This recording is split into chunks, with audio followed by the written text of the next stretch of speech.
Hey there everybody, welcome to this episode of the FC Method. On our first episode we did a INSCYD FTP test that really told me my physiology, my strengths and my weaknesses, and how we're going to approach my training over the next handful of months in preparation for INSCYD 70.3.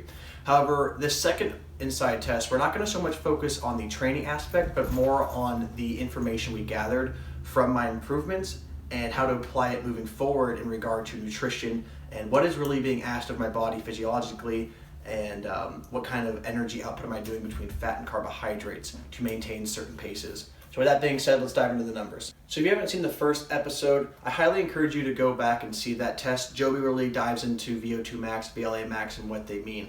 However, for the sake of time on this video, we'll just go over the numbers. My first reading on the 4th of October on that test gave me a VO2 max of 45.21, a VLA max of 0.35, and an FTP of 240 watts. On the 25th of December, I retested, so 82 days later, roughly 11.7 weeks after my original go at this test, my VO2 max improved by 3.22, giving me a reading of 48.43. However, my VLA max actually stayed exactly the same at 0.35, so we didn't lose any efficiency in that standpoint. And in regard to my functional threshold power, it raised by 20 watts up to 260. So let's take a look at how this affects our caloric requirements. If we look at my max intake, I'm able to acquire about 380 calories per hour. So let's keep that number in mind when we go over the next few stats. On the 4th of October, my fat and carbohydrates met up at an equal expenditure at around 170 watts, expending 320 calories an hour, give or take a few, of course.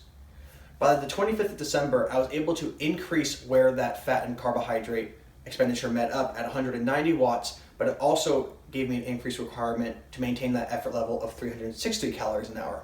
So again, the wattage went up, so did the caloric requirement. However, I'm still underneath that max intake of 380 watts. So I didn't lose a lot of efficiency with that increase of VO2. So that gave us a quick look at how my physiology changed over the last few months or so. But let's talk about a race day scenario. We'll go over my original physiology, my VO2 max, VLA max, and FTP. And we could sit there and say, all right, FTP 240 watts, a really high zone 3, 225 watts. That's what I want to hold for Oceanside. It's all well and dandy, but according to my numbers back then, I would have been required to give about 1,000 calories an hour at 225 watts.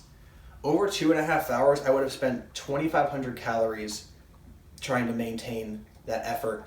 And let's say at a base of 2,000 calories worth of carbs and glycogen sitting in my body. By the time I get off the bike, I'm at a negative 500 calorie deficit. So I've already bonked. Now, of course, saying, well, you're taking on nutrition, 380 calories an hour. That gives me a total of 950 calories in that 2.5 hour span. Cool, I'm coming off the bike positive by 450 calories, and I still have a half marathon left. If you think you're gonna make it through an entire half marathon at 450 calories, well, you're gonna find out really quickly that that's not the case. And during the run, of course, you're taking on nutrition as well, electrolytes, a few goos here and there, but your body's absorbing it at a much slower rate. And so let's say you can max out at 380 calories on the bike, maybe you're only taking in 100, 200 calories during the run per hour, yet you're burning through 600 calories an hour because it's a much more demanding sport physically, right? You're utilizing more muscles, you're working against gravity, you're gonna hit the wall eventually. So now we translate into my improved physiology, and we see at the same 225 watts, I'm now only required to expend about 600 calories. And again, to keep it even, let's say that was 100% carbohydrates, 600 calories. Well, according to my intake of 950 calories over a 2.5 hour span, I now come off the bike with 1,450 calories ready to use on that run. And even if I'm burning at a mass rate of 800, 1,000 calories an hour, you know, I'm kind of coming on the finish line at a nice edge there, maybe right around breaking even, hopefully. But again, it just goes to show that your FTP doesn't really mean that much if your numbers don't add up, physiologically speaking. I really hope this gave you some good information of how important your personal physiology is, not only for training, but for nutrition and race day strategies.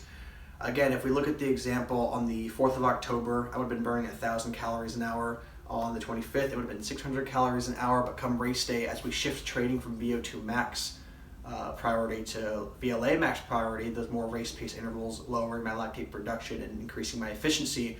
Just by lowering my VLA max, I'm now giving myself a large percentage between the VLA and the VO2 to work with, even if my VO2 doesn't increase.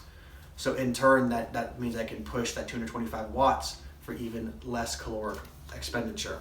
This is also a great bit of information to have in regard to how to fuel yourself before and after rides. So if you go out for a 3 or 4 hour ride, and you can look at your average wattage between your intervals and all that and get a rough idea of how many calories you burn between fat and fuel based off your averages at each different pace. And then you can come back from that ride and say, hey, I didn't burn a lot of carbohydrates. I'm not going to stuff down a bunch of potatoes, breads, grains, and stuff like that. That will just end up turning into extra body weight. Instead, I can have a mild amount of carbohydrates and then have more fats, proteins.